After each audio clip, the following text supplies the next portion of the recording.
Okay, pull it together. I had no idea.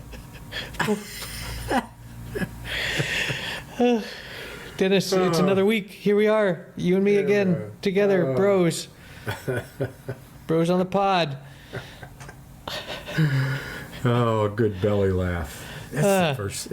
I love doing this. It's the first time, the only time I've had a belly laugh today. I don't know that I laughed out loud today. What kind of a life do I lead that I don't laugh out loud before the podcast? Who laughs out loud? Like, lulls are so rare. Like, you can watch. Like, that's a thing that being around friends does, that you can watch the funniest television show and just be like, yeah, I got that. That's pretty clever. Like, it's, if you're alone, laughs don't happen. Like, even if it's really funny material. Well, because you're not around people who are laughing. Right. Like, laughter is so contagious that it's a thing that, like,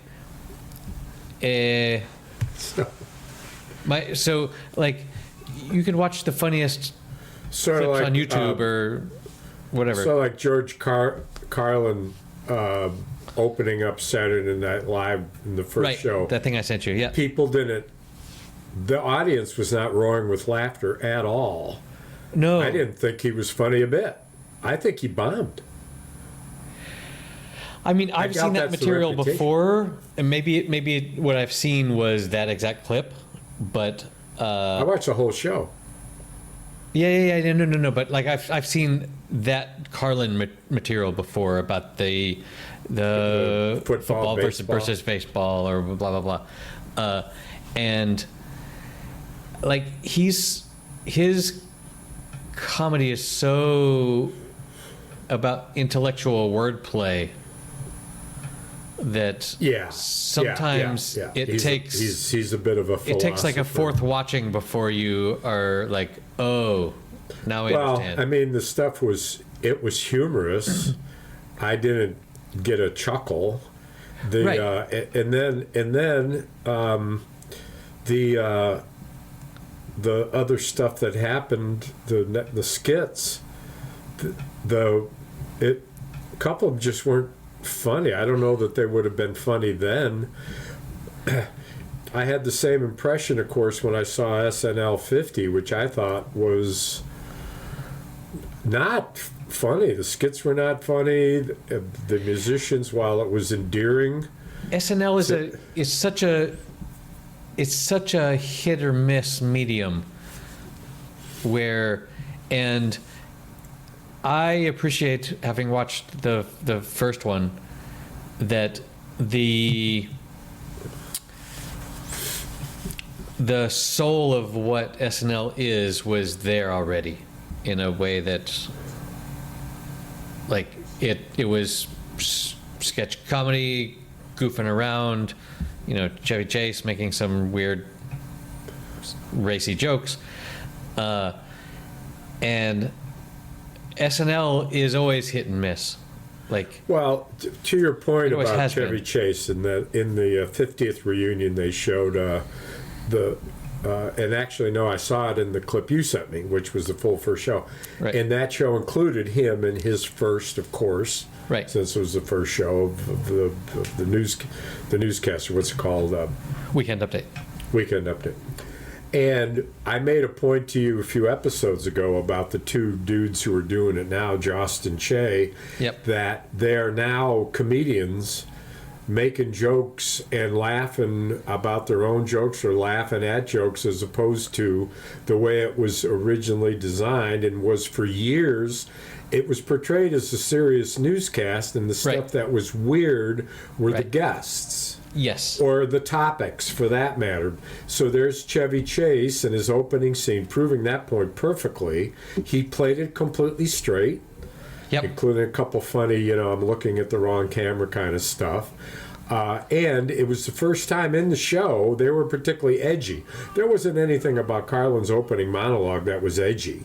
There was nothing political about it. There wasn't anything spiritual. I mean, he just was like trying to get a laugh. He was just like telling jokes, saying funny things. There was no edge to it at all. I was surprised.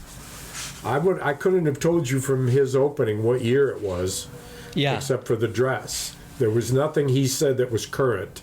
Whereas Chevy Chase, when he did the news, he did stuff, of course, one would think, that was current, including one very edgy statement that I can't recall now. I meant to, but I can't. He said something that was very, almost surprising. Very 1976? Nasty, yeah. I mean... Oh, yeah. Yeah. And...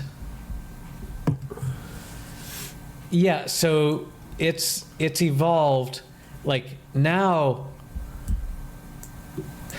like, Jost and Shay, their entire week is around reading cards for 7 minutes or whatever. Like, that's their job. Like, they're not cast members. They don't participate in other skits. Which is kind of just wild that you can specialize so much in that. Like, I feel like Norm Macdonald and, well, Dennis Miller didn't, I don't think. But I feel like Norm Macdonald participated in other skits. Dennis Miller didn't show up at the reunion. No. A bunch of folks didn't. Hader didn't either, which he had previously long scheduled engagement, blah, blah, blah. Dan Aykroyd didn't show up. And they had Chevy Chase was there. Yeah, he was there. Was there, yeah. And neither one of them had any kind of a part. I mean, it was kind of strange, but you knew that a Bill Murray, in the 50th reunion, got a ridiculous opportunity to be the lounge singer, right, on a stage that was not set up like a lounge. It was set up like he was the performance for this event, as opposed to the only thing that makes him funny in that skit is the fact that you imagining him and seeing him in a little dive bar where there's nobody there and he's acting strange. I don't know that I saw that skit. I watched every video that they released on YouTube, and I stayed up and watched the show. Yeah, but like I yeah, right. I mean, I've seen the clips, and without exception, they're a partial performance, and I wouldn't be surprised they didn't show much of this. The only other thing that he did was in the newscast. Right, I saw that part. Which was a little edgy because he's dealing with race. He seemed to be. He wasn't acting very funny. He was just talking like he was Bill Murray instead of the caricature of himself he's become. Right. If Bill Murray wants to be funny, he's going to talk funny, and he's got a cadence and a repertoire, the way that he talks, that's just funny. He didn't do that. In fact, he was having a hard time. He cleared his throat about 100 times. I wonder if he was sick. But and that's kind of the thing I walked away from too. Is it's great to see these people that are, in their 80s. It's great, right. And to give them a spot. And frankly, it didn't matter to me much at all that Paul Simon and Paul McCartney both were singing terribly, because it was them doing it, and it is what it is. But the other thing that I would have to say about the evening is that musically, is that they should have had, who was the talent? It was Miley Cyrus. Cyrus, yeah. Right. Well, she opened. She was right after the Blues Brothers thing, which Jimmy Fallon, that was energetic, and it was kind of fun, well put together. But then it was Miley Cyrus, and she did this version of the Prince song that Sinead O'Connor made famous, Only for You, or whatever. But Yep. it's her most famous song. And she did it. Flowers. Flowers. She did. No. That was her hit. That was her hit. Nothing Compares to You. Yep. Nothing Compares to You. There's a whole story with Prince wrote it, did it. Sinead O'Connor made it famous. Prince got mad at her, wouldn't let the family use it in the documentary. Yes, we talked about this. After he chased her through the highway, blah, blah, blah. But anyway, so she did it, and the production of it was quirky. And I have not seen this clip, so. And my feeling was, going into this, did you think somehow you were going to do it better, or that doesn't matter, you were going to do it in your own way, it was going to be good? I guess I don't know which, but it is so iconic, and the way that she did it was absolute musical perfection. I don't know why you would even try to do it unless what you were trying to do was to replicate her sound, which she could do, although her voice is much.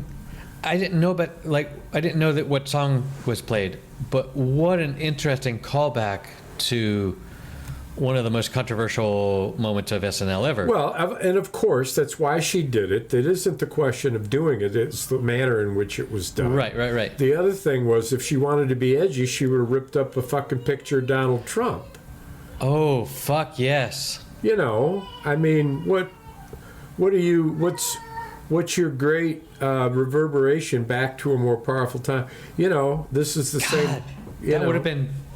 That would have been so fucking amazing, yes. And headlines and yes, and whatever. It wasn't edgy. I mean, who opened up monologue with Steve Martin, and he said, I just got the call 2 weeks ago. I was vacationing on my friend's boat down in the Gulf of Steve Martin. Yes, that was a good one. That was funny. But here's the thing, that was it. Right. He didn't go any edgier into politics. Now, you can be edgy without going into politics. Sure. You can be edgy in a million different ways, but it was pretty mild. So here's a point I missed. They got Garrett Morris, who's 81 years old. He's sitting in a chair. Right. And he's introducing. Not sure who he introduced, but I forget. Yep. That was his role. Dan Aykroyd, it was well enough to be standing up and swaying with the crowd at the end of the show, he didn't get a role. Well, I think it goes back to the Murray-Chase feud, where they ended up in a fist fight at some point, and Bill Murray, I would be surprised from what I've heard about him, is that he said, yeah, I'll do that whole thing. I'll do that whole lounge singer skit as long as I don't have to share any stage time. I don't want Chevy Chase in it at all. Or an Aykroyd. Or what? An Aykroyd? No. No, he didn't. Oh, sorry, you confused them. You said Aykroyd was not there.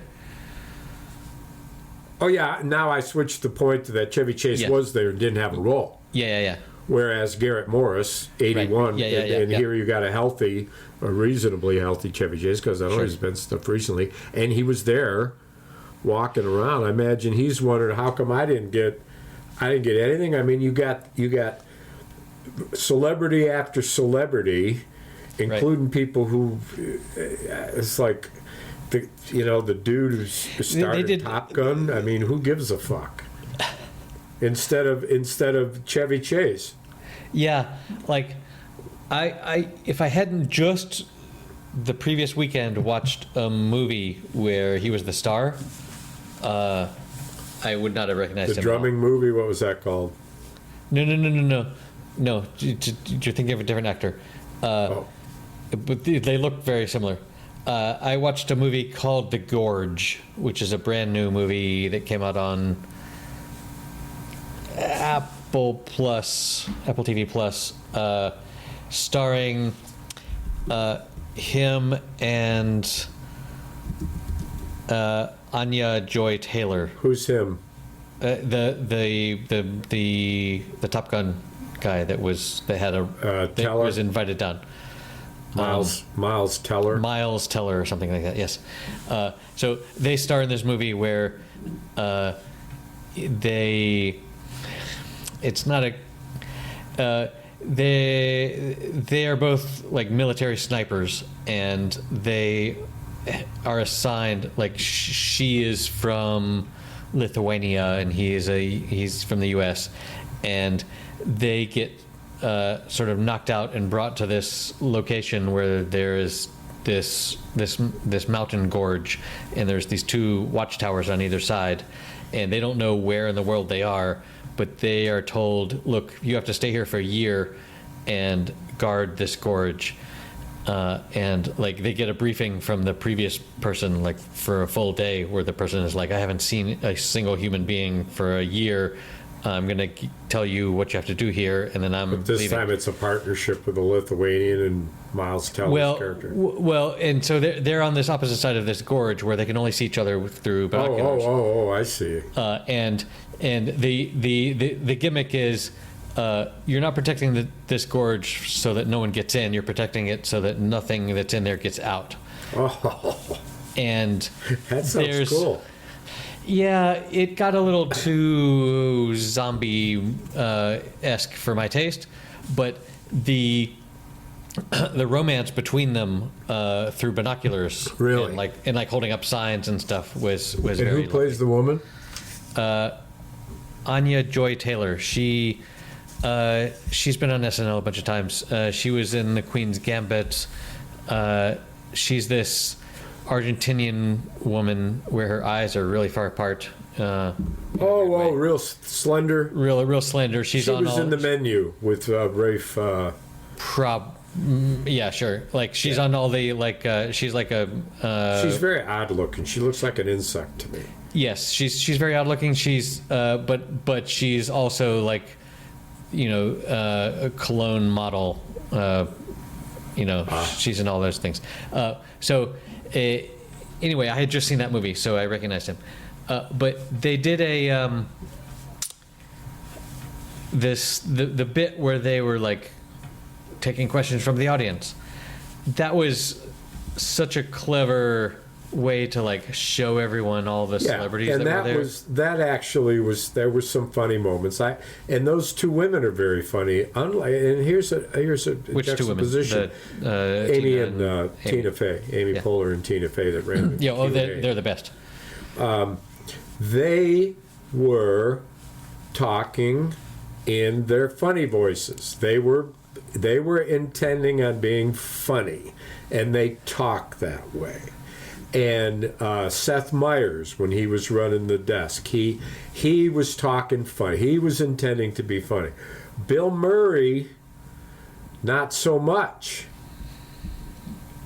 Not so much. Wasn't it an interesting smattering of celebrities with your Spielberg sitting next to your, right behind you. Samuel L. Jackson or whoever. Did you notice Kevin Costner at all? I did, yes. Did you notice how he looked? Did you ever see him laughing or smiling? No, but I imagine that's from all the Botox. Kevin Costner? He's just gotten bigger. I don't know that he's Botox. I don't know. That's the way he looks lately. He's bigger. Okay, I haven't seen him lately. Well, he's in Yellowstone. I started watching Yellowstone. But anyway, the only time they kept panning near him and at one point he had his hand up. He was worried that one of the characters that was dressed like a big bird was going to hit him with a costume or whatever, but he was chewing gum and he never smiled until Cher was up, and then he was up out of his chair smiling with his hands resting on the top of his head. I don't remember. And he got an award, a mention, a shout out for the most dour the most dour, if not concerned, star in the mess. I had no idea that was Cher with the weird hair until they called on her to speak. You didn't, because you haven't been current to her latest demeanor. No, I haven't. So I watched her whole performance, and Not since Moonstruck. yeah, her voice was, it wasn't what it used to be. Although there's this thing too.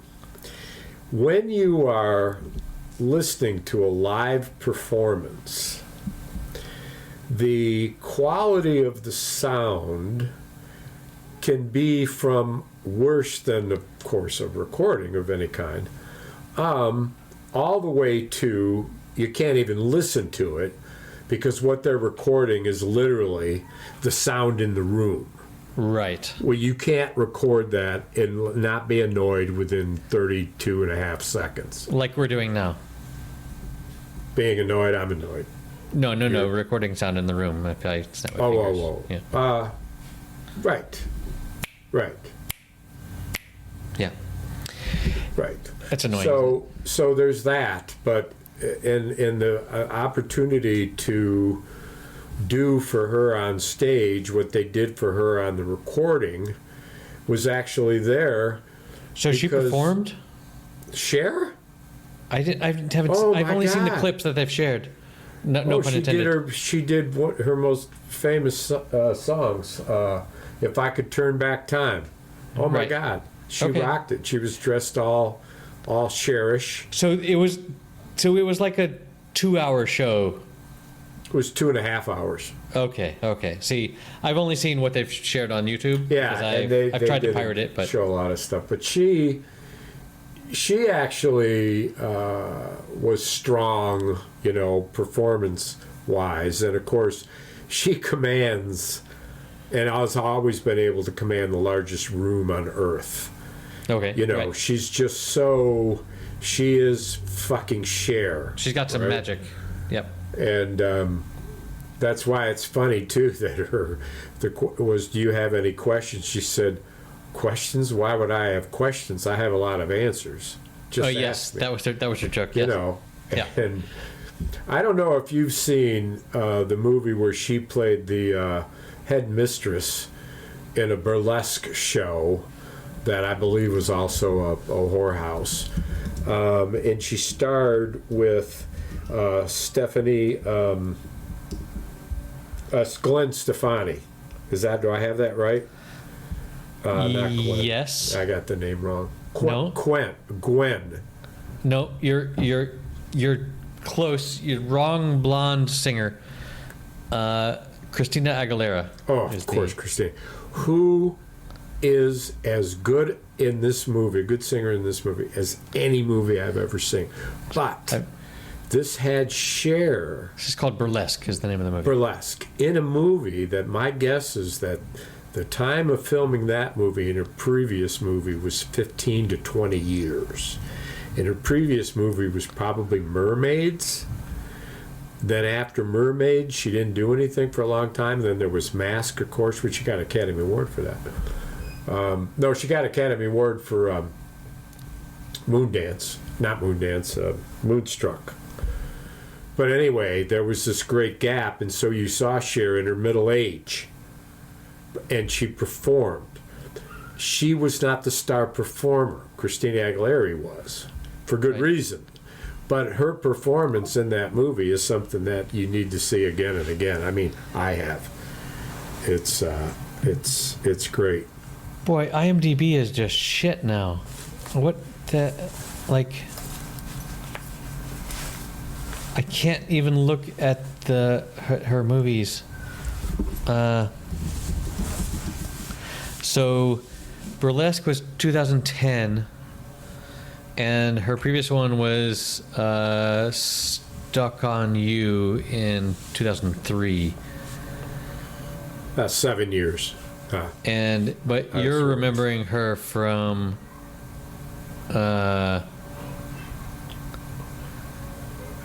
Mermaids. If These Were Could Talk, Mermaid. That was a while ago. Winona Ryder was a teenager at that point. 1990. That's a great movie. So that's what was the one, Stuck on You? Yeah, I don't remember that movie. it's Stuck on You. Wow, it's a doofus movie with Matt Damon. at like super young Matt Damon. They Weird. get stuck together, glued together. No, I don't even know. Yeah. Anyway, so yeah, SNL. It's like there's all of this wondering about what the fuck is going to happen to SNL when Lorne leaves, who is 80 years old, and 80 plus, isn't he? 80 exactly. 80. And how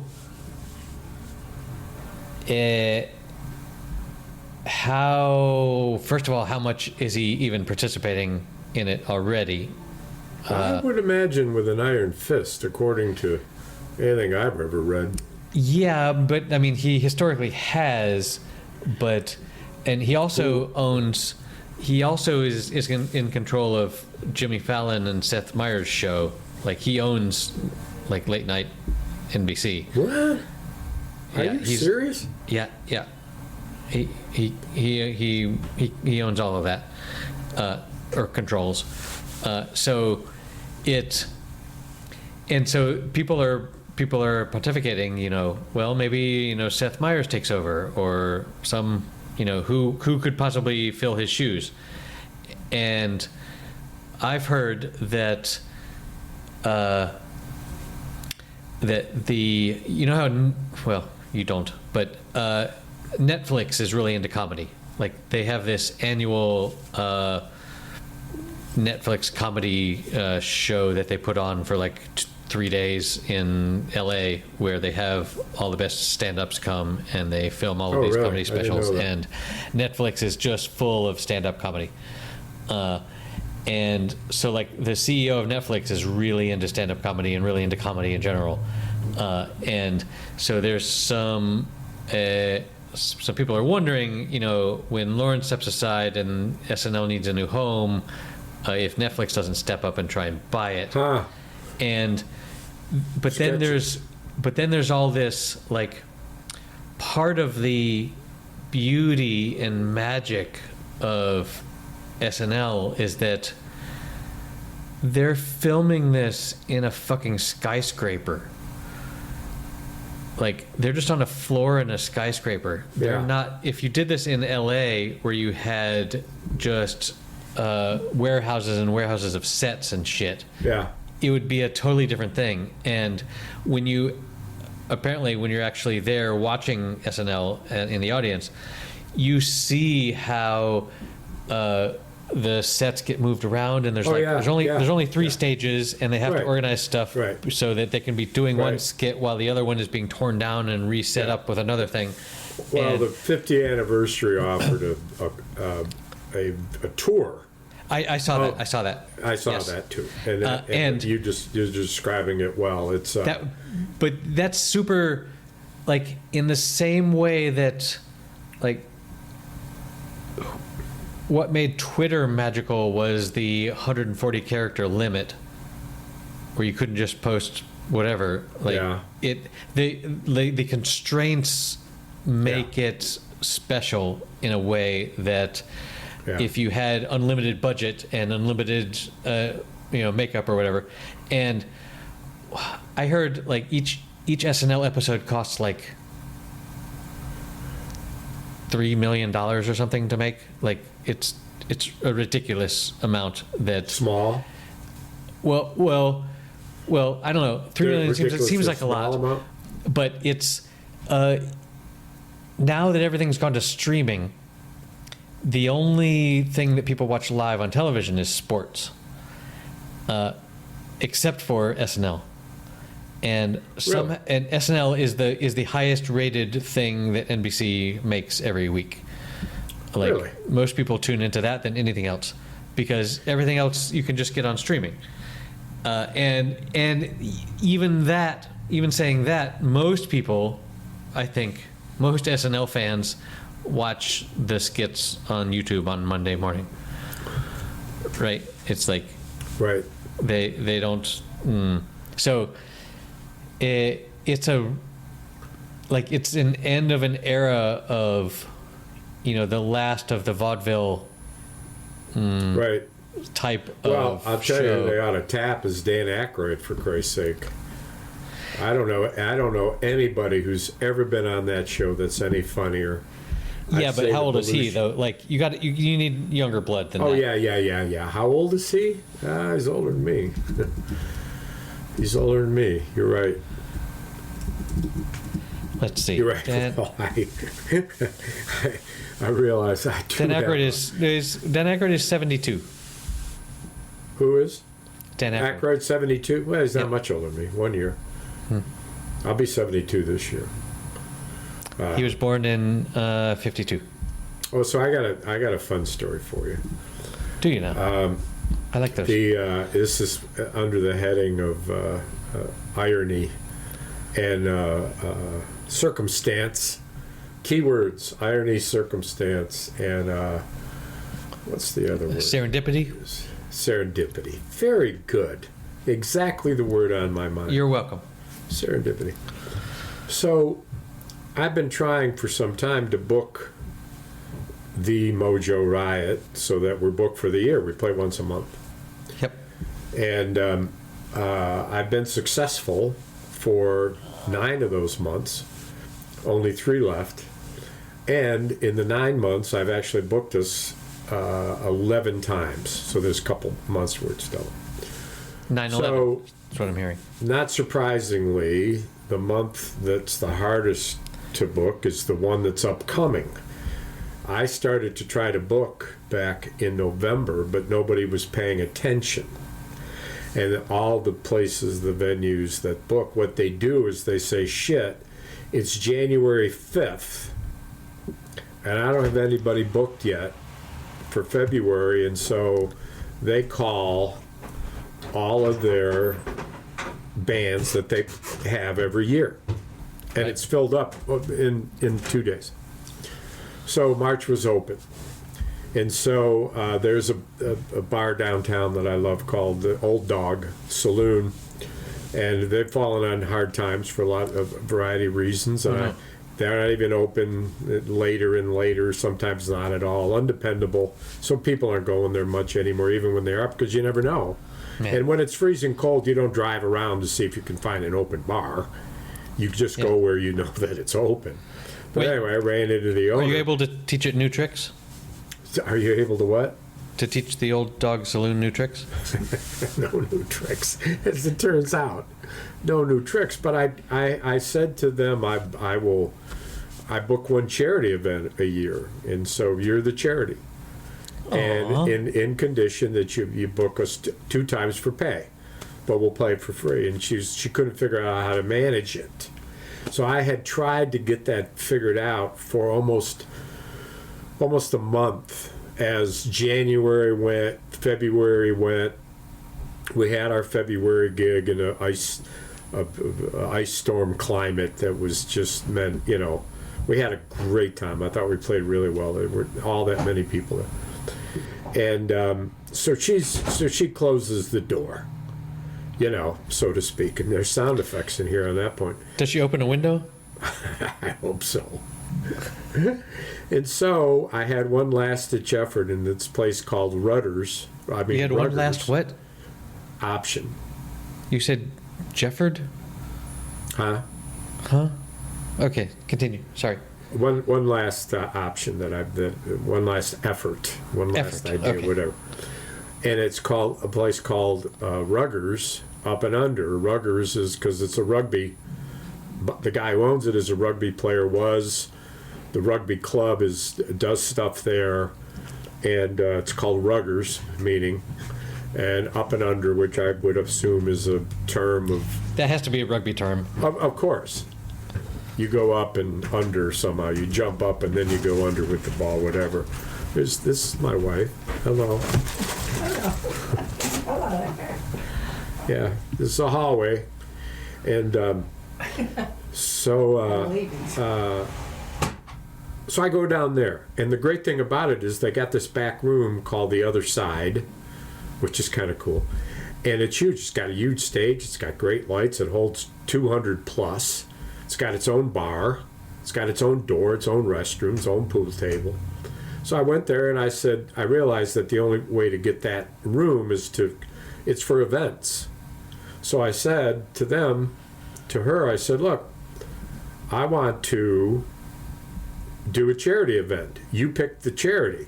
I think it should be the Kalamazoo Rugby Club, and Sure. that way we can count on them bringing in 100 people. There's 26 rugby players.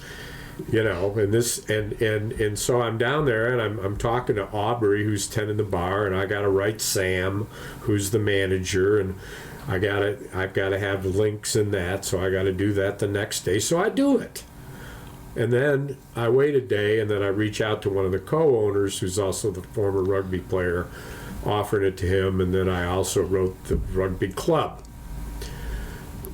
So this is what happens. What happened? I open up my feed today, and there's an announcement that I get on my feed because I follow music and bars. It says, Ruggers Up and Under is closing its doors permanently March 15th.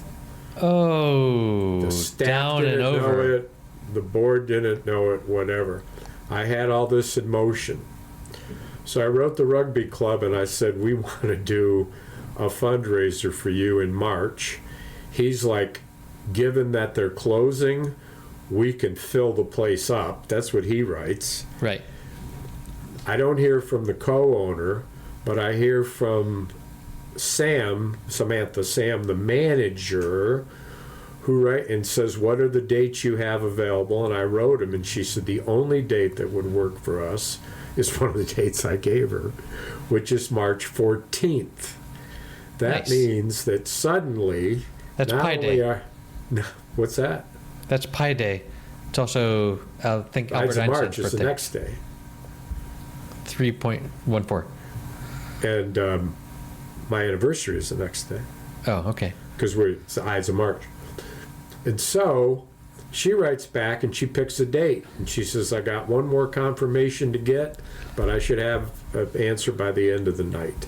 And so we've gone from not having a date to having the biggest gig we've had since we started performing Nice. almost a year ago. Actually, 1 year ago. It was July, so it's August, September, October, November, December, January, 8 months ago. So that's cool. I'm all excited about it. That's a big crowd. I have some up and under research. Good. An up and under, also called a bomb or a Gary Owen, is a type of kick used in various codes of football. That football is I think they're wanting to have an umbrella term that involves like American football and also rugby. It's a high kick intended to send the ball relatively straight up, so players can get under it before it comes down. Up and under. Bam. So, Well, and quite clearly then a part of the rugby approach. but it sounds like your bar up and under is down and over.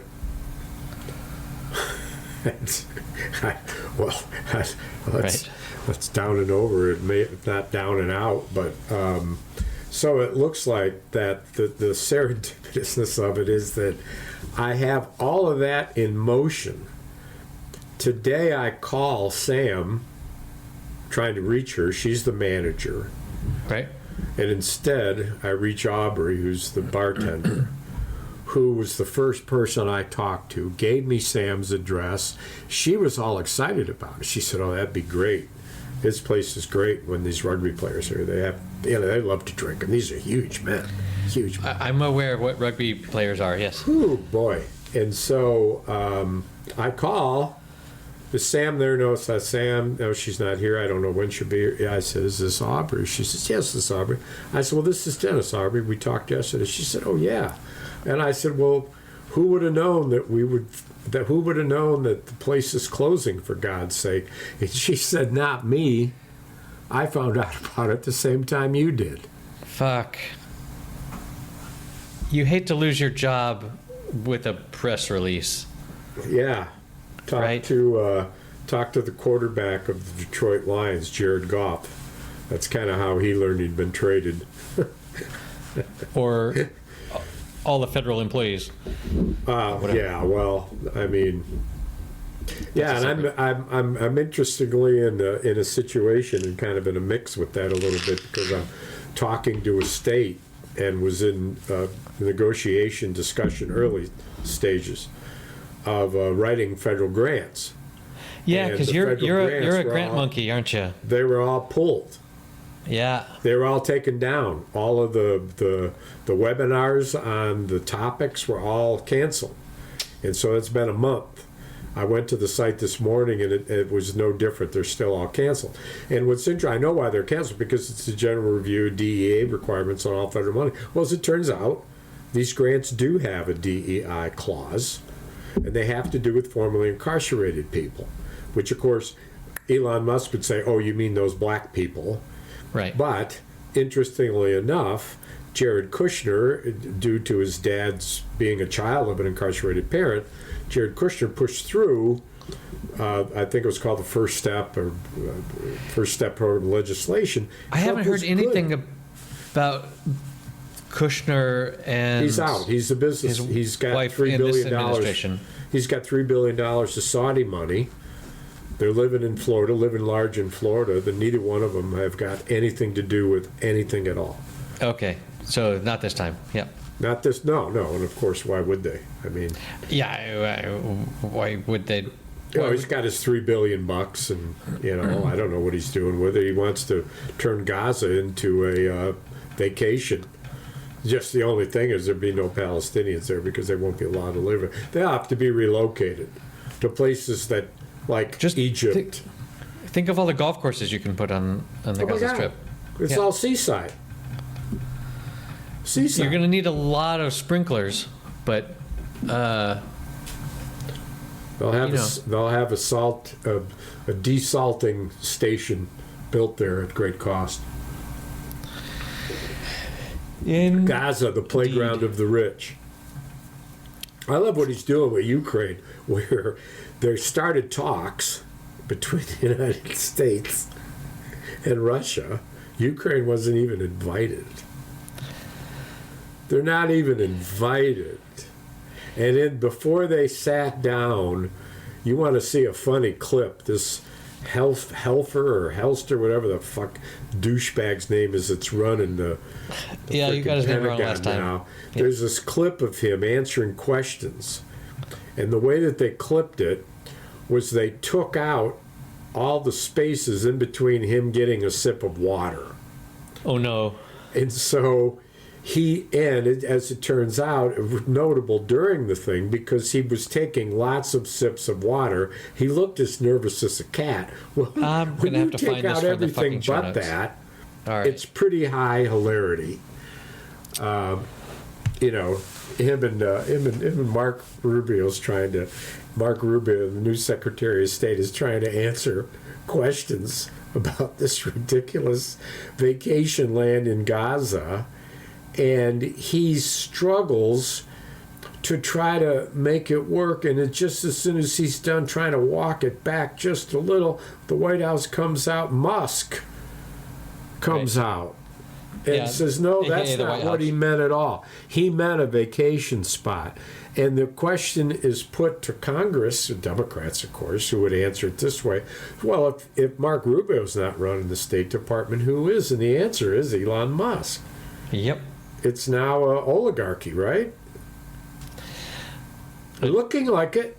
A duogarchy. There's just the two of them, and really, there's only the one of them. I wouldn't say that. I would think that all the tech companies that are all donating millions and hundreds of millions of dollars to the tens of millions of dollars anyway, the inauguration, are all in the mix, and maybe they're the ones. Yeah, but Elon's the one there in the fucking Oval Office. Oh yeah. Like with his son, who what did he say to the president? Okay, you sent me that clip. You sent me that clip. You shut your fucking mouth. You sent me that clip. Trump. And that came out of there was one YouTuber that was quoted in that thing that you sent me. And no other outlets have picked that up. Like The Daily Show would have been all over that if that was at all real. Like I don't know. I think that is comedy fucking gold for The Daily Show and John Oliver and Seth Meyers and those people, Colbert. They would have played that clip over and over if that had been. You've made a good point, but maybe it is waiting for collaboration. Maybe they're trying now,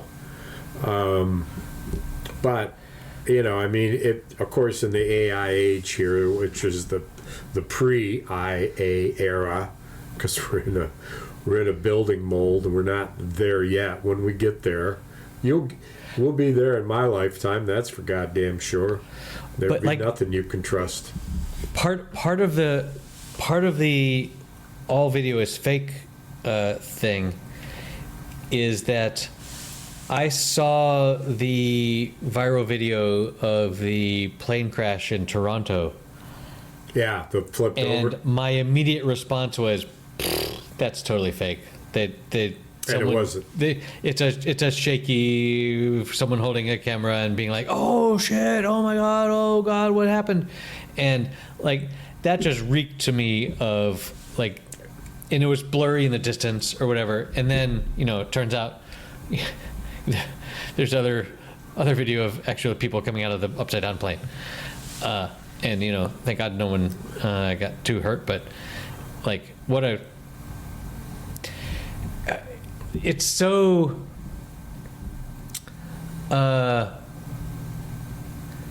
it's a little too on the nose for the author of the universe to like have so many planes falling out of the sky right after we elected Trump twice, right? Well, it's a little too like, come on. How serendipitous.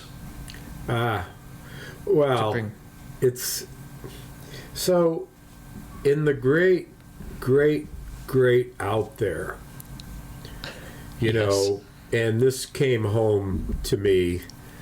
There's it, and now that I'm in my early 70s, I recognize the reality of slowing down and getting tired. Just kind of age things and soreness and that kind of stuff, which is all fine by me. Sure. I can live with all that. But the other thing that comes home is this idea of how many years do you have left? You certainly don't have anywhere near left what you've already done. You get to a point in your life where you say, I'm at that point where the years I have behind me are far more numerous, or at least somewhat more numerous than what I have, ahead. Uh-huh. And that's assuming typical mortality rates as opposed to, whoops, I didn't think I'd fall out the window and land on my head. Right. At the age of 71. But I realized... at 46, I'm past that point already, probably. Like... well, no. I'm ish. I'm on the cusp. Yes, ish. You're approaching. You're in that area. You're in that gray area. There's three. Right. There's three areas. There's your not. There's your is, and then there's like purgatory. Maybe. You're like in purgatory. I'm not, by any stretch.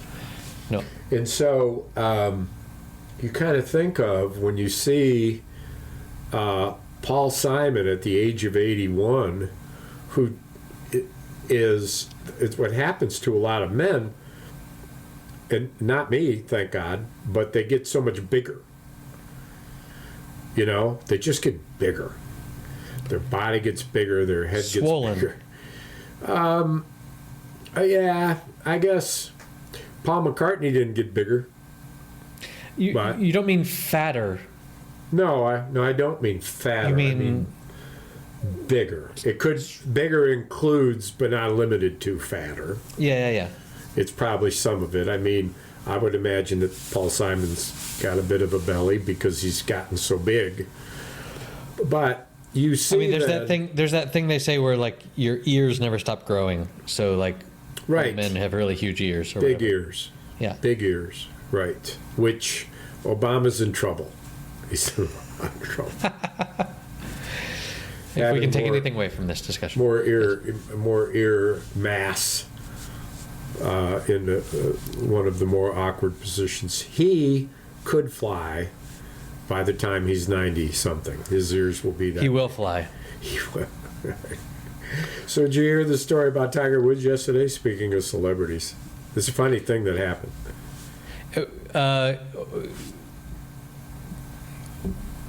Save that thought. Paul Simon did a duet with Sabrina Carpenter, who is a new super famous pop singer. They're both famously short. Paul Simon is 5'1" and Sabrina is 5 foot. That was great. And but like the interesting thing is that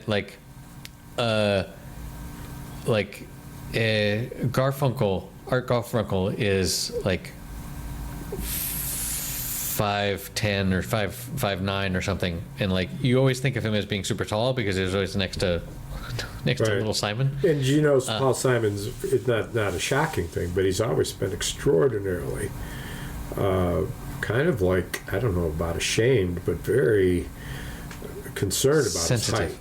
Yeah. Sensitive, beyond that though. Beyond sensitive.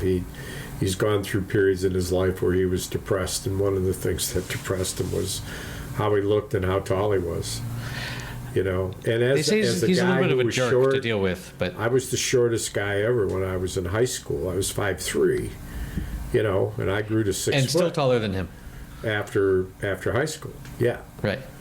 I told you the story of the guy who was on the basketball team who saw me, and I'm bigger than him now. And he said to me, at my 50th reunion, hadn't seen me for over 50 years. He said, "When did you turn into a giant?" Because I was bigger than him. Because he couldn't believe it. Right. I was so little. Okay, back to Tiger. But but anyway, but to finish with Carpenter and Simon, that was very smartly done because she was so beautifully tuneful, and he had a hard time with some of it because he's all but deaf. He's now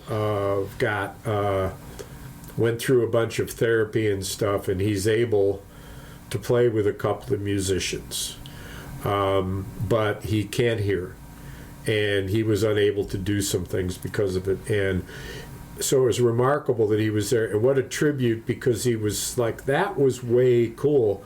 I liked McCartney's choice, which he hardly has ever done in public. I didn't hear the trilogy from and in the end is what it's called. The One You Love is, you know, and it actually was a tribute to the interview that Farley did of Paul McCartney just 100 years ago, where Farley was this nervous interviewer. Oh God! And so Paul cute. McCartney was the arrogant rock star who would only give him one-word answers. Right. And Mark Farley would say, "Hey, when you guys played up on top of that rooftop, and John Lennon was there, like in that fur coat, and you like had that, and you guys played, and there were all those people below, and the cops came and all that." He said, "That was cool." He said, "Do you remember that?" And Paul McCartney would look off and say, "Yep." But the thing that he said at the end was, "Is it true that the love you give is equal to the love you get is equal to the love that you give?" And McCartney said, "Yep." Wow. But that's that, and so that's. I'm gonna have to find that clip for the show notes. That's a beautiful thing. But his singing, as it has been for a while, I saw him perform on one of the late night talk shows where he was with Miley Cyrus, who he should have had sing with him for the same reason that Simon had Carpenter. But then it seemed like, man, you didn't do this well. It's not entertaining because you're singing so terribly, and there's something you could have done about that. But he's 81. At some point, you just gotta retire, man. And well, I don't think either one of them was Simon proved he didn't necessarily need to retire. He also proved why he's not going to do this much. But McCartney is still performing. He just did 3 free shows in New York City in 3 weeks in a place that holds a couple hundred people. And he announced it the day of, and the place sold out 15 minutes later, and he played 3 events for there's hours. There's got to be this performer psychology around the inability to retire, because you feel the need to perform, and you need the audience response.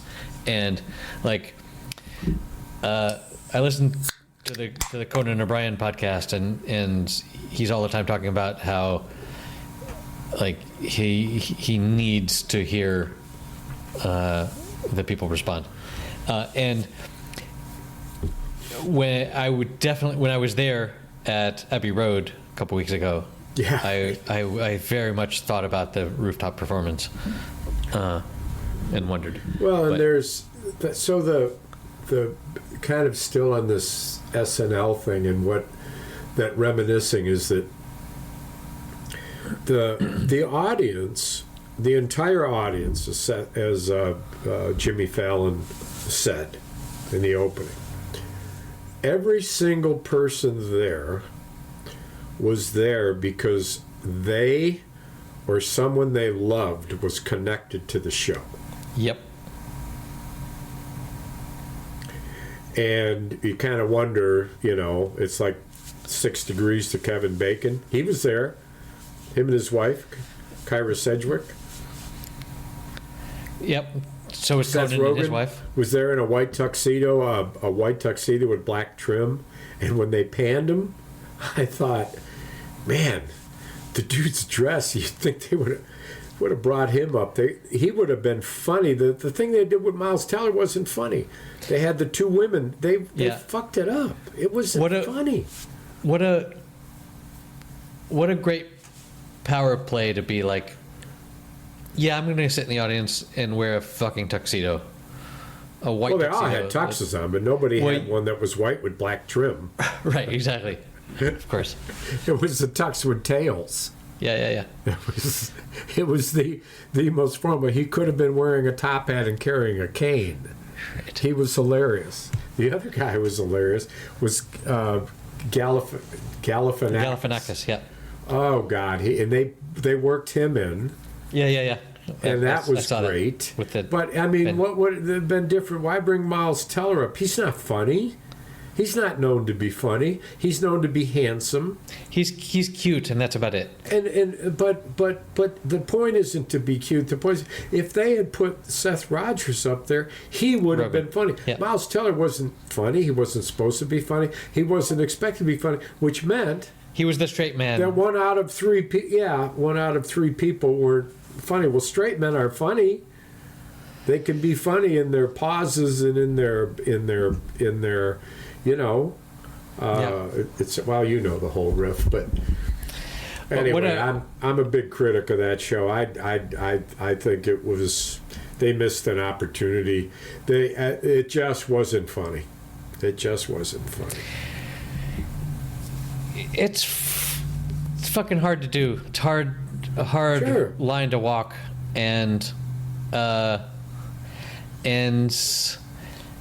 like SNL has been doing this for forever, for 50 years, and has struggled to. But like, when I need to relax, I will open up YouTube, and YouTube will show me SNL skits that are just very, very good. Yes. And the thing with YouTube is, once you like, if something's not jiving for you, you just like go to the next one or whatever. But like, all of the Bill Hader game show and all of those are just so hilarious, so fucking good. Because he's hilarious. Yes, he's hilarious. And he, bless his heart, was like famously super anxious about Yes. like going Did on. you see the whole long song about anxiety? I did. That was one of the clips that they shared. On. It was at least twice as long as it should have been. It was like, wow, you're trying to like really burn up the time. You've got 6 costume changes and you're singing the same. Well, that was a pre-recorded thing. Of course it was. Too long. But 6 minutes. As I recall, they did some clips. Yeah, but there was some like tribute aspect to it. There was. All I'm saying it was too long. Stuff can be funny, but I thought they were filling time. That's the way it felt. They could have. They could have done a skit with Cher. Good God. They could have done a skit with Seth Rogen. They could have done a skit with a million hilarious people instead of doing some stuff that just, it wasn't funny. I don't know. Did you see the Robert Goulet thing? The opening? Robert Goulet was played by Will Ferrell. And he had 3 women singers and I saw that skit. That was like the little hands. Yeah, that was not good at all. It was like vomiting bad. I wanted to say, why Robert Goulet? I don't know who? Why? Yeah. Who knows who the fuck that is? And or what? Coming in on a Vespa and like it. Are we just doing this to show Kim Kardashian and Scarlett Johansson? Why didn't he do George Bush? Why didn't he do George Bush being interviewed about Trump? Boy, they did their best to make this apolitical as possible. Well, right? Actually, they did. So they were trying just a couple of digs. Yeah, just a couple of digs. Yeah, you're right. Which the part of me is like, well, fuck you. That's that's one of the that's why you're great. It wasn't the political stuff that was the funniest. Right. But they made fun of every single president in a way that was just spectacular, and they made fun of Trump once, and so what do they have, a show for 2.5 hours with no edge? It was like, Jesus. I kept watching it because I think this has got to get better, and it never got better. A game show with George W. Bush, Obama, Biden, and Trump. Yes. Dana Carey wasn't there. The most remarkable George H. Bush. That's old. Even older. Yeah. Ever. So, like, what an amazing skit that would like. He came back to do Biden, so he's their Biden. He did a great job with Biden. He would just walk in the room and have these sayings one after another, the Bidenisms. But another thing. I'm not kidding. I sometimes listen to his podcast with David Spade. Oh yeah, I bet you that's funny. And they started the podcast as like, hey, let's invite all of our SNL friends on and talk gossip about SNL. And that part was amazing, but they've run out of people now, and now they do just other things. But he's always like trialing his like, no joke, folks, or whatever stuff that he like his Biden. I'm not joking. It's not a joke. Yeah, but like, God, that just writes itself have 4 impersonators on for the last 4 presidents. Uh-huh. And and Will have them do Ferrell, literally anything. Like a game and show Will is what Ferrell, came to me. It would have been Jeopardy, and Will Ferrell, Right.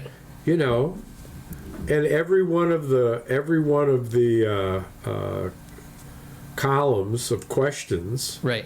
I mean, hilarious. I think some of the funniest stuff they've done is I don't know who the actor is playing Sean Connery. Yeah. But Hammond. it is hilarious. Yeah, when they do. There's a category like therapists. Yeah. And he said, I can't believe my good fortune. He says, I want the category, the rapists. Yes.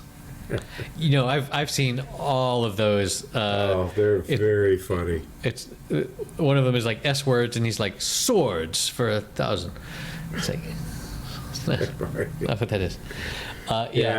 Those are good. They did a funny thing where I thought this was very funny. That Eddie Murphy played Morgan. Tracy Morgan. Yep. Tracy Morgan, while Tracy Morgan was yes. standing next to him. Yes, that was good. And I'll tell you what, Eddie Murphy just killed it. That was funny. I think I did laugh out loud with that. Eddie was the best person on the whole 50th. Like they did that other like prisoner thing, prisoners scared straight thing, and you know, Will Ferrell broke a couple times there and was just being bizarro Will. Funny. But Eddie Murphy was, you know, at his age just crushing this, like with never out of character a minute. Although when they said, why do they call you all the way?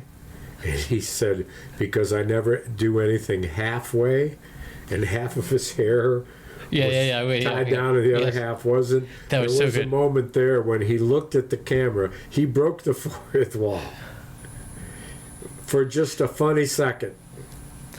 And to make sure that people got the joke. Yes, So I listened to these podcasts of the SNL people, and Conan is often interviewing other comedians, and he was a writer, right? But he was never on the show. Yeah, exactly. Oh, he had a bit part here and there, and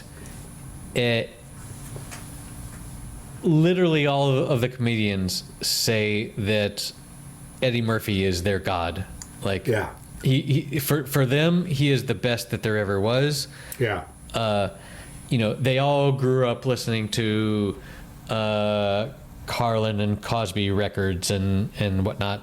Back when your way of consuming stand-up was listening to a fucking LP. Yeah.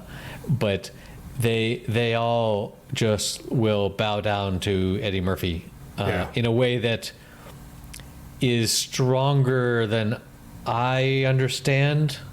Like, have you seen I don't think he's as funny as they do. But you watch his stand-ups though? Yeah, I've seen his stand-ups. He's well, they're hilarious. Yeah, he's good, but there's something about his timing or whatever that they all worship in a way that is because they've thought so much more about it than I have, and they've attempted it that I haven't. And I mean, the other thing they could have done was something with Letterman and Fallon and any other late night talk with Seth Meyers, where Conan. I didn't see a flash of Conan. Did you see Conan there? Yeah, he was there with his wife. I thought I saw him. Now that you mention, now that I think about it, but Johnny Carson wasn't there. I think I would have wheeled him in. He's a little bit dead, isn't he? Plenty dead. Little weekend at Bernie's, weekend at Carson's. Right. Well, broski, let's see. Whew. Time has passed. You were going to say something about Tiger Woods, but we can leave it. Oh. Yeah, it's just close with that. He was in this golf match. A golf match with Tiger Woods? Yes. Holy shit. Where it was a he must be good at Jupiter. that. golf course team, him and three other guys, and then his other team. And he was at a hole that was 199 away, and he asked his caddy for the number, and the caddy said 99. Uh-oh. Because apparently caddies often leave off the first number if it's obvious. So if you're 300 yards out, you don't say 299. You say, 99, whatever. Tiger Woods pulls out a freaking loft wedge. Yeah. And hits it exactly 100 yards out, halfway to the hole, and everybody on both teams broke down, rolling on the ground laughing, that is including fucking hilarious. Including him, and he said this was the most embarrassing moment in his golf life. That he... I have to find this for the show notes. This is amazing. Oh yeah. I didn't see the full clip, but I read it and saw the laughing faces, and of course all the sports news. So it's like, not the most embarrassing moment of his life though. That would be when he cheated on his wife, crashed his car. So yeah, whatever. Unlike Eddie Murphy, he does things sometimes halfway. Bam. I asked my baby, please tell me, baby, I gotta know, are you doing me wrong? It's driving me crazy, oh, so crazy. But somebody told me you've been running around. Well, she took my hand from across the table and whispered low these words to me. Well, she said, I love you, oh, baby, I love you.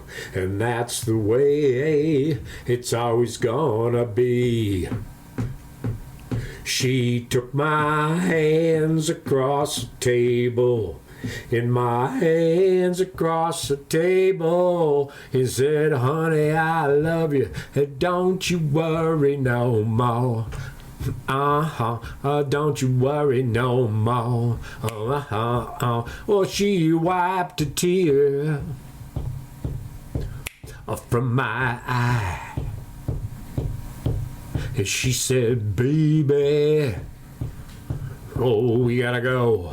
Somebody's lying, or somebody's lying. Don't you worry anymore. So we went walking out together, hand in hand and soul to soul. I told everybody, yeah, she's my baby and I love her so. She wiped a tear from my eye and she told me this. She said, honey, I love you, but don't you worry about a thing. No, no, no. She said, hey, don't you worry, baby. She said, don't you worry, baby. Don't worry about a thing. Don't worry. Wow, we went walking out together, hand in hand and soul to soul. I told everybody, she's my baby and I love her so. She went walking down the table, my hands across the table. She said, honey, I love you, don't you worry no more. Okay, that's it for episode number 242. You can find the show notes at happyhour.fm/242. And boy, are there a lot of show notes. Lots of links to SNL skits and all the different little news bits that we talked about. It's all in there. You can support the show at patreon.com/happyhour. We would really appreciate it. See you next week.